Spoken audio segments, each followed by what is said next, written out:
안녕하세요. 오늘 말씀입니다.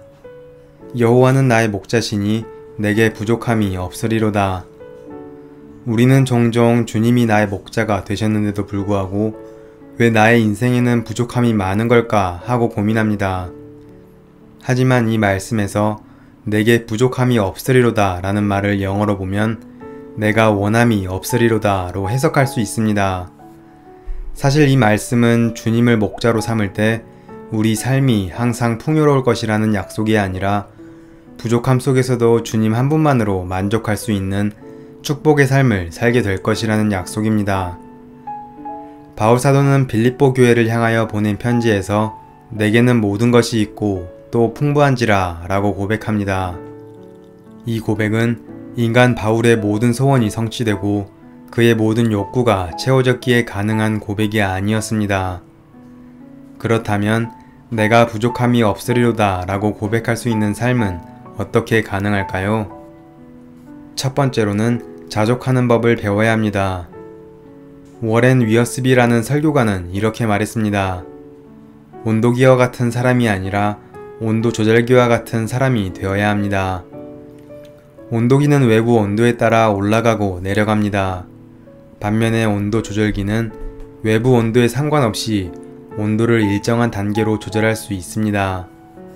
그리스도인들이 그렇게 살아야 한다는 것입니다. 빌립보서 4장 11절에서 바울 사도는 자신의 평생을 통해서 배운 소중한 교훈 중 하나가 자족이라고 말합니다.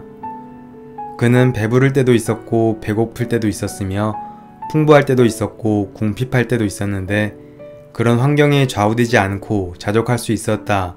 즉 조절할 수 있었다는 것이었습니다. 어떠한 상황에서든지 한결같이 믿음의 사람답게 적응하며 승리하는 비결을 배웠다는 것입니다. 그리고 그것은 13절의 말씀처럼 능력 주시는 그리스도로 말미암아 가능한 삶이었다고 고백하는 것입니다. 13절은 결코 우리가 예수를 믿으면 가난한 사람이 다 부자가 된다는 말씀이 아닙니다. 예수 믿는 사람도 배부를 수 있고 또는 배고플 수 있습니다. 문제는 배부르거나 배고프거나 어떤 환경 중에서도 자족해야 한다는 것입니다.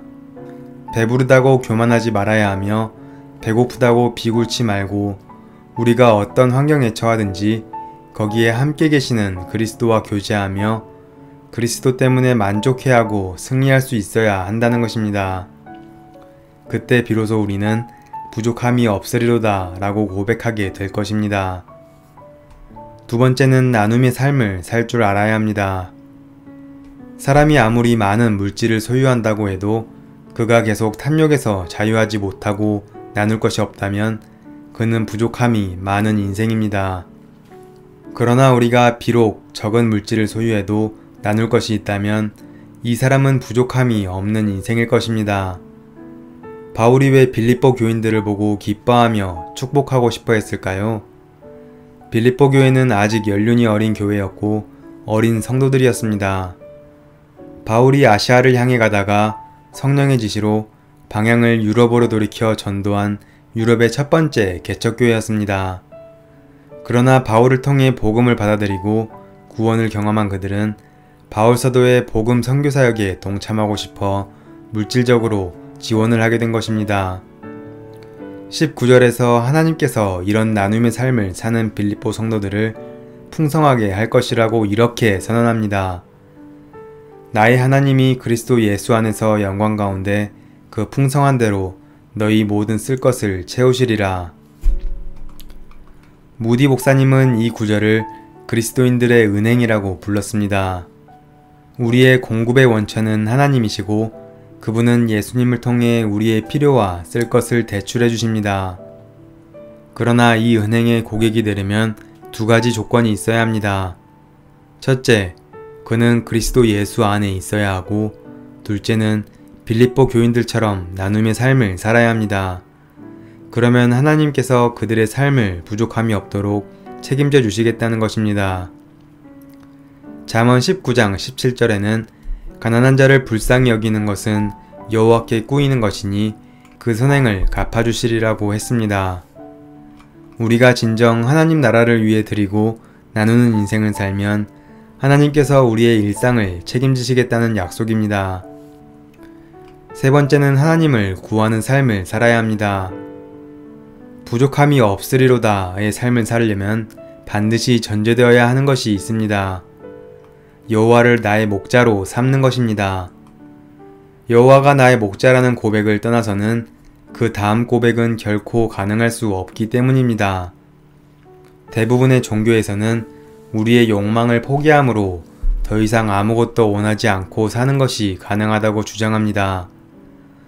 원하지 않으면 부족함도 없고 욕구가 없으면 고통받을 것도 없으며 사랑하지 않으면 상처받을 것도 없다는 것입니다. 그러나 기독교는 무욕을 가르치지 않습니다.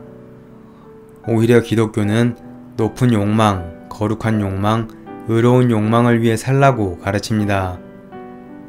너희는 먼저 하나님의 나라와 의를 구하라는 것이 그것을 의미합니다. 우리가 거룩한 욕망을 가지면 추한 욕망이 극복됩니다. 의로운 욕망을 가지면 불의한 욕망이 극복됩니다. 선한 욕망을 가지면 악한 욕망을 극복하게 됩니다. 그러면 양이 가져야 할 가장 큰 욕망은 무엇일까요? 양에게는 안전, 보호, 배부름, 깨끗함의 욕구가 있습니다. 그러나 양은 이 모든 것보다 더 중요한 한 가지 욕구에 집중해야 합니다. 그것은 목자만을 구하고 목자를 사랑하고 목자를 따르고자 하는 욕구인 것입니다. 목자 하나면 다른 모든 욕구는 해결됩니다. 따라서 우리 또한 목자이신 하나님만 구하면 됩니다. 주님으로 목말라하고 주님으로 배고파하며 주님만이 우리의 모든 것이 되면 무엇을 걱정할 필요가 없습니다.